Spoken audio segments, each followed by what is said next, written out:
Hello friends, നമസ്കാരം. Welcome back to our YouTube channel Spoons of Flavour. ഞാൻ ഇന്നിവിടെ വന്നിരിക്കുന്നത് ഒരു ചീസ് ഒനിയൻ റിങ്സുമായിട്ടാണ്. ഇത് വളരെ ടേസ്റ്റിയും അതുപോലെ തന്നെ വളരെ പെട്ടെന്നുണ്ടാക്കാവുന്നതാണ്. നമുക്കിനി അതിൻ്റെ റെസിപ്പിയിലോട്ട് പോകാം. അതിനായിട്ട് ഞാനിവിടെ നമ്മുടെ സവാളയില്ലേ, 2 സവാള ഇതുപോലെ എടുത്തിട്ടുണ്ട്. എന്നിട്ട് അത് നമ്മളൊരു കുറച്ച് തിക്കായിട്ട് വേണം കട്ട് ചെയ്യാനായിട്ട്. തീരെ തിന്നായിട്ട് കട്ട് ചെയ്യരുത്, കുറച്ചൊരു തിക്കായിട്ട് കട്ട് ചെയ്തെടുക്കുക. അതിനുശേഷം നമ്മളത് ഇതുപോലെ ലെയറായിട്ട് ഇളക്കിയെടുക്കണം. ഇതുപോലെ ഒന്ന് മുകളിലോട്ട് തള്ളിക്കൊടുത്താൽ മതി. അപ്പം നമുക്കത് ലെയറായിട്ട് എളുപ്പം എടുക്കാൻ പറ്റും. ഇതുപോലെ എല്ലാം ചെയ്യുക. അതിനുശേഷം നമുക്ക് ചീസ് ഇതിൻ്റെ ഉള്ളിലാണ് ഇതുപോലെ വയ്ക്കേണ്ടത്. അപ്പം നമ്മൾ ഒന്നിടവിട്ടുള്ള റിങ്സ് ഇല്ലേ, അത് ഇതുപോലെ വെച്ച് കൊടുക്കുക. അപ്പോൾ അതിനിടയ്ക്ക് ഒരു ഗ്യാപ്പുണ്ട്. ആ ഗ്യാപ്പിൽ വേണം നമുക്ക് ചീസ് വയ്ക്കാൻ വേണ്ടി. ഞാനിവിടെ മൊസറല്ല ചീസാണ് എടുത്തിരിക്കുന്നത്. നിങ്ങൾക്കിപ്പം നമ്മുടെ സാൻഡ്വിച്ച് ചീസില്ലേ, അതാണെങ്കിലും യൂസ് ചെയ്യാവുന്നതാണ്. ഞാനിവിടെ മൊസറല്ല ചീസ് ഇതുപോലെ കട്ട് ചെയ്തെടുക്കുകയാണ്. അതിനുശേഷം നമ്മുടെ ഒനിയൻ നമ്മളിതുപോലെ കട്ട് ചെയ്ത് വെച്ചിട്ടില്ലേ, അതിനിടയിലായിട്ട് നമ്മൾ ഇതുപോലെ അത് വെച്ച് കൊടുക്കുക. നമ്മുടെ ആ ഗ്യാപ്പ് ഫില്ല് ചെയ്ത് കൊടുക്കണം ഇതുപോലെ. അത് നിങ്ങൾക്ക് ചീസ് മുറിച്ച് വേണമെങ്കിൽ വയ്ക്കാം, ഇതുപോലെ റൗണ്ടിൽ തന്നെ നിങ്ങൾക്ക് പറ്റുമെങ്കിൽ വെച്ച് കൊടുക്കാം. എങ്ങനെ വേണമെങ്കിലും അത് നമ്മളത് ഫുള്ളായിട്ട് ഗ്യാപ്പ് ഫില്ല് ചെയ്തെടുക്കാം. അങ്ങനെ നമ്മൾ ഗ്യാപ്പില്ലാതെ ഫില്ല് ചെയ്ത് കഴിയുമ്പോഴാണ് നമ്മൾ കഴിക്കുമ്പോഴെല്ലാം നമുക്ക് നല്ല ചീസി ആയിട്ട് ഈ ഒനിയൻ റിങ്സ് കിട്ടുകയുള്ളൂ. അതുപോലെ തന്നെ അത് നല്ലതായിട്ട് പ്രസ് ചെയ്ത് കൊടുക്കുക. ഇപ്പം അടിയിൽ നിന്നും അതിനൊരു ഗ്യാപ്പ് ഉണ്ടെങ്കിൽ അവിടെയും നമ്മളിതുപോലെ ഫില്ല് ചെയ്ത് കൊടുക്കണേ. കണ്ടോ, 2 സൈഡ് ഞാനിതുപോലെ ചീസ് വെച്ച് നല്ലതായിട്ട് ഫില്ല് ചെയ്തിട്ടുണ്ട്. അതുപോലെ തന്നെ ബാക്കിയുള്ളത് നമുക്ക് ഇതുപോലെ തന്നെ പിടിച്ചെടുക്കാം.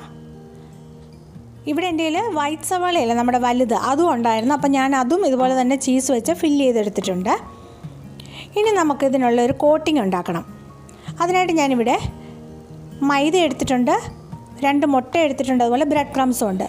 മൈദയിൽ ഇതുപോലെ കുറച്ച് നമുക്ക് പെപ്പർ പൗഡർ ആഡ് ചെയ്യുക, ഒരു 1/2 ടീസ്പൂണ്. പിന്നെ ഒരു 1/2 ടീസ്പൂൺ നമ്മുടെ കാശ്മീരി മുളക് പൊടിയില്ലേ, അതാണ് ചേർത്ത് കൊടുത്ത് ഇതെല്ലാം കൂടെ നല്ലതായിട്ടൊന്ന് മിക്സ് ചെയ്യുക. എന്നിട്ട് നമ്മൾ റെഡിയാക്കി വെച്ചിരിക്കുന്ന ഒനിയൻ റിങ്സ് ഇല്ലേ, ആ ഒനിയൻ അതിലൊന്ന് കോട്ട് ചെയ്തെടുക്കുക. ഫസ്റ്റ് മൈദയിൽ കോട്ട് ചെയ്യുക.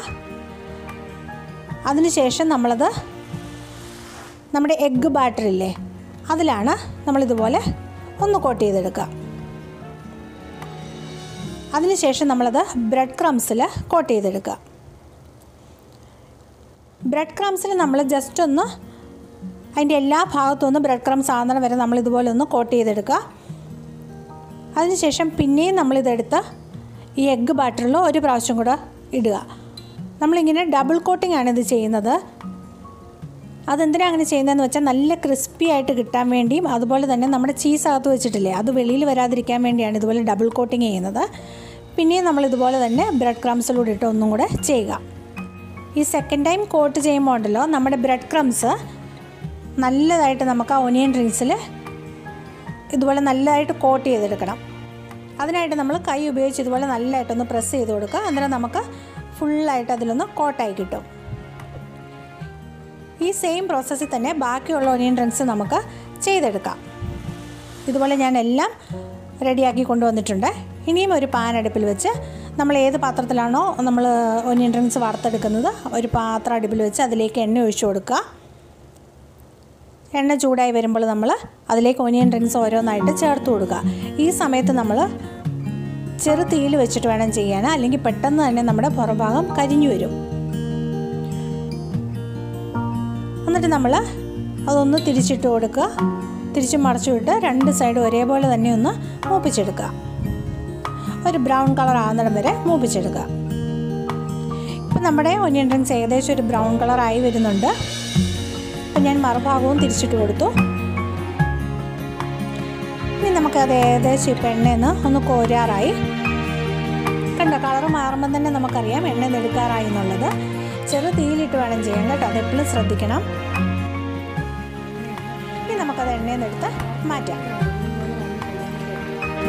അതുപോലെ തന്നെ ബാക്കിയുള്ളത് നമുക്ക് ഇതുപോലെ ചേർത്ത് കൊടുക്കാം. ഈ എണ്ണയുടെ ചൂട് കാരണം നമ്മൾ അകത്ത് വെച്ചിരിക്കുന്ന ചീസൊക്കെ കുറച്ചൊന്ന് വെളിയിലോട്ട് വന്നിട്ടുണ്ട്. സാരമില്ല. കണ്ടിതുപോലെ ചെറുതായിട്ടൊന്ന് വന്നിട്ടുണ്ട്. അതൊന്നും സാരമില്ല. ബാക്കിയുള്ളത് ഇതുപോലെ എണ്ണയിൽ നിന്ന് ഞാൻ വറുത്ത് കോരിയിട്ടുണ്ട്. ഞാനിത് വറുത്ത് കോരി വെച്ചപ്പോൾ തന്നെ പിള്ളേരൊരു സൈഡിൽ നിന്ന് കഴിച്ചു തുടങ്ങി. അതുകൊണ്ടാണിപ്പം ബാക്കി ഇത്രയേ ഉള്ളൂ. ഇതിൻ്റെ കൂടെ ഒരു ടൊമാറ്റോ സോസും കൂടെ ഉണ്ടെങ്കിൽ സൂപ്പറാണ് കഴിക്കാൻ. ഇതെല്ലാവരും ഒന്ന് ട്രൈ ചെയ്ത് നോക്കുക. അതുപോലെ തന്നെ ലൈക്ക് ചെയ്യുക, ഷെയർ ചെയ്യുക. പുതിയതായിട്ട് ആരെങ്കിലും കാണുന്നുണ്ടെങ്കിൽ സബ്സ്ക്രൈബ് ചെയ്യാൻ മറക്കല്ലേ. ഇനി നല്ലൊരു വീഡിയോ ആയിട്ട് വരുന്നതുവരേക്കും താങ്ക് യു. ബൈ.